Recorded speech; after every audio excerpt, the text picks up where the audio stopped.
Good evening বন্ধুরা, তোমরা সবাই কেমন আছো?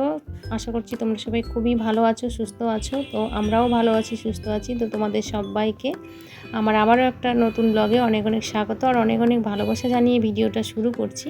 আজকে হলো রাখি পূর্ণিমা, তোমরা দেখতেই পাচ্ছ আমাদের ঠাকুরমশাই চলে এসেছে আর পুজোও শুরু হয়ে গেছে। তো তোমাদের সবাইকে রাখি পূর্ণিমার অনেক অনেক শুভেচ্ছা আর অনেক অনেক ভালোবাসা বন্ধুরা। তো বিকেলবেলা ঠাকুরমশাইয়ের আসার কথা ছিল, বিকেল 5টার মধ্যে আসার কথা ছিল। তো সকাল থেকে রান্নাবান্না মানে আজকে যেহেতু পূর্ণিমা পুজো, তো আমাদের নিরামিষ রান্না হয়। তো নিরামিষ রান্নাবান্না করেছি আর মেয়ে পুজোর জোগাড়টা করেছে। কারণ কি আমি বিকেলবেলা একটু টিফিন বানাবো বলে, আজকে যেহেতু রাখি পূর্ণিমা, তো ভাগনা আসবে আর আমার ছেলেকে আর ভাগনাকে আমার মেয়ে রাখি পরাবে, তাই জন্য একটু টিফিন বানাবো। তার জন্য মেয়েই রেডি করেছে, পুজোর জোগাড় টোগাড় করেছে। তো তোমরা দেখতে পাচ্ছ খুব সুন্দর আলপনা আঁকেছে মেয়ে। আমার মেয়ে না খুব সুন্দর আলপনা করতে পারে আর খুব সুন্দর মেহেন্দিও করতে পারে।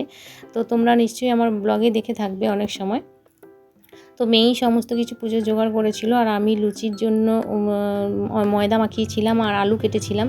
তো মেয়ে বলেছিল, মা তুমি লুচি বানাবে, আমি আলুর তরকারিটা বানাবো। আমার মেয়ে খুব সুন্দর আলুর তরকারিও বানাতে পারে। তো তার জন্য আমি বললাম ঠিক আছে, তাহলে আমি ময়দা মাখিয়ে লুচিটা করে নিই, তারপরে তুই আলুর তরকারিটা বানাবি। তো ও ফোনে নাকি দেখেছিল আলু দিয়ে আলুর টিকিয়া বানানো যায়। তো ওই কী সব পেঁয়াজ টিয়াজ সবজি টবজি দিয়ে ও আলুর টিকিয়া বানাবে বলে আলু সেদ্ধ বসিয়ে দিয়েছিল প্রেসার কুকারে। আর আমি লুচিটা ভেজেছিলাম আর ও আলুর তরকারি আর আলুর টিকিয়াটা ও দুটোই বানিয়েছে আর কি। তো এখানে দেখো লুচি বানানোর জন্য লেচিগুলো কেটে রেখে দিয়েছি আর লুচি একটা একটা করে বানাচ্ছি। তো লুচিগুলো আমার মেয়ে বলেছিল ছোট ছোট করে একটু বানাতে, কারণ কি প্রত্যেকবারই আমি বড় বড় লুচি বানাই, কারণ কি বড় বড় লুচি বানালে না একটু তাড়াতাড়ি হয়ে যায়। তো বড় বড় লুচি বানালে বেশ দেখতেও পুরীর মতো লাগে, বড় বড় লাগে আর বেশ একটু মোটা টাইপের করে একটু বানাই, ভালো লাগে, পুরীর মতো খেতে লাগে। তো দেখতেই পাচ্ছ এই যে আমার লুচি প্রায় ভাজা হয়ে এসছে আর বেশ ফুলকো ফুলকো লুচি হয়েছে।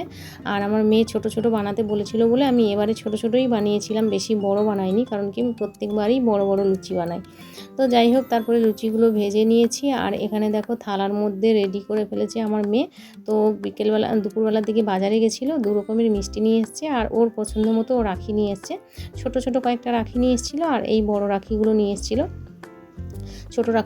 ছোট রাখিগুলো ঠাকুরকে দেবে আর ও আমাদের বাড়ির সামনে একটা কুকুর আছে, ওকেও বাঁধবে বলে ছোট রাখিগুলো নিয়ে এসেছিলো। তো যাই হোক, তারপরে দেখো ও দাদাভাইকে রাখি পরিয়ে দিচ্ছে আর আমার ছেলে রাখি পরে নিয়ে এই টিফিনটা খেয়ে নিয়ে সন্ধেবেলা ও চলে যাবে, মানে সন্ধ্যের ট্রেনে ও কলকাতা চলে যাবে। কারণ কি ও রাখি পূর্ণিমার জন্য থেকে গেছিলো, মানে রাখি বাঁধবে বোন, তাই জন্য থেকে গেছিলো, নাহলে ও কলকাতায় চলে যেত আগের দিন, মানে রবিবার দিন আর কি। তো ও কলকাতাতেই থাকে পড়তে, তোমরা অনেকেই জানো যারা আমার নিয়মিত ব্লগ দেখো। তো যাই হোক, তারপরে ও নাহলে একসঙ্গে ওর পিসিমণির ছেলেকে, মানে বড় দাদাভাইকে আর ওর দাদাভাইকে দুজনকে একসঙ্গেই রাখি পরাতো আর কি। তো মেয়ে বারবার বলছিল দুজনকে একসঙ্গে রাখি পরালে ভালো হতো। তো আমি বললাম কি আর করা যাবে, দাদাভাই যেহেতু আজকে চলে যাবে, তো তুই আগে দাদাভাইকে পরিয়ে দে, তারপরে বড় দাদাভাইকে পরাবি। তো যাই হোক, সন্ধেবেলা পুজো টুজো হয়ে যাওয়ার পরে তারপরে আমার ছেলেকে আমার মেয়ে রাখি পরিয়ে দিয়েছিল। তারপরে এখন রাতের দিকে ভাগনা এসছে রাখি পড়তে। কারণ কি আমাদের বাড়িতে পুজো করে ঠাকুরমশাই দিদিদের বাড়িতে যায় পুজো করতে। দিদিদের বাড়িতেও প্রত্যেক পূর্ণিমাতে পুজো হয় আর কি, একই ঠাকুরমশাই। তো তারপরে ভাগনা এখন এসছে রাখি পড়তে, প্রায় এখন 10টা সাড়ে 10টার মতো বাজে। তো আমার মেয়ে ওর দাদাভাইকে মিষ্টি খাইয়ে দিয়েছে আর ওকে একটু মিষ্টি খেতে বলছিল। আমার মেয়ে কিছুতেই খাচ্ছিল না, কারণ কি আমার মেয়ে এখন ডায়েট করছে, তাই জন্য ও কিছুতেই মিষ্টি খাচ্ছে না। আর আমার বরকে ওর দিদি, মানে আমার ননদ রাখি বেঁধে দিয়েছিল অনেক আগেই, কারণ কি আমার বর গেছিলো দিদির কাছে গিয়ে রাখি পরে এসছে। নাহলে একসঙ্গে দিদিকে ডেকেছিলাম যে বাড়িতে আসো, একসঙ্গে সবাই মিলে সবাইকে রাখি পরাবে, দেখতে ভালো লাগবে।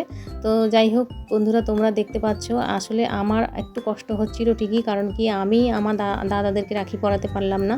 কারণ কি আমার ছোটদা কাজের সূত্রে বাইরে থাকে, ছোটদা আসতে পারে না, কোনো সময় ওকে পাই না রাখিতে বলো আর ভাইফোঁটায় বলো, কোনো সময় পাই না। তো বড়দাকে ডেকেছিলাম বাড়িতে, বড়দা আসেনি আর আমাকে যেতে বলেছিল, আমিও যেতে পারিনি। কারণ কি ছেলে আছে, ও আজকে চলে যাবে কলকাতাতে, তো আর আমার মেয়ে রাখি পরাবে, কি করে ওদেরকে ছেড়ে যাই, তাই জন্য আর যাওয়া হয়নি। আর এখানে ভাগনাকে খেতে দিয়ে দিয়েছি। তো আলুর তরকারিটা খুবই ভালো বানিয়েছিল, আমার তো খুবই ভালো লেগেছে। আমার বর তো কিছুই বলেনি, শুধু খেয়ে নিয়েছে। আর ভাগনাও বলেছিল খুব সুন্দর বানিয়েছে আর আলুর টিকিয়াটাও ভালো বানিয়েছিল।